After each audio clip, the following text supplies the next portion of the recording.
آپ دیکھ رہے ہیں روشن پاکستان نیوز۔ مکلی ٹھٹہ شہروں میں پانی کا بحران شدت اختیار کر گیا۔ محکمہ پبلک ہیلتھ ٹھٹہ کی نااہلی ٹھٹہ کے عوام کئی دنوں سے پانی سے محروم۔ ٹینکرز مافیا، پبلک ہیلتھ اور ایریگیشن کی ملی بھگت، پانی بیچا جانے لگا۔ ٹھٹہ اور مکلی میں پانی کا بحران شدید اختیار کر چکا ہے۔ عوام پانی کی بوند بوند کو ترس گئی۔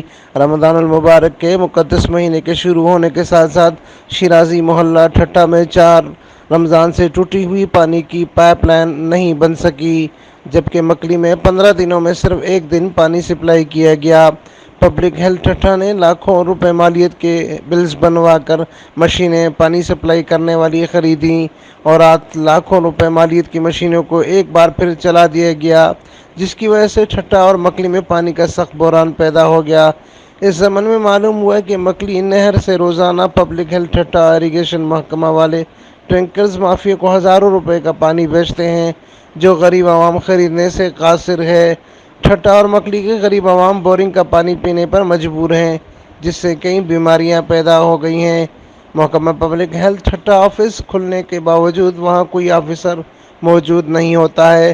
کروڑوں کا بجٹ رکھنے والا محکمہ پبلک ہیلتھ ٹھٹہ مکمل طور پر پانی سپلائی کرنے میں ناکام ہو چکا ہے۔ پانی کے نام پر برساتی نالوں کی صفائی، موٹر مشینوں کی مرمت، پیٹرول ڈیزل کے نام پر لاکھوں روپے منظور کرائے جاتے ہیں۔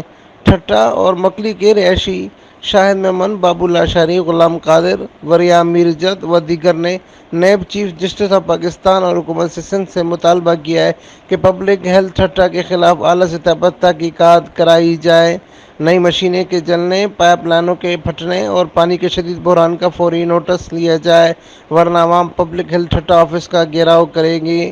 امین فاروقی، روشن پاکستان نیوز، ٹھٹہ، سندھ۔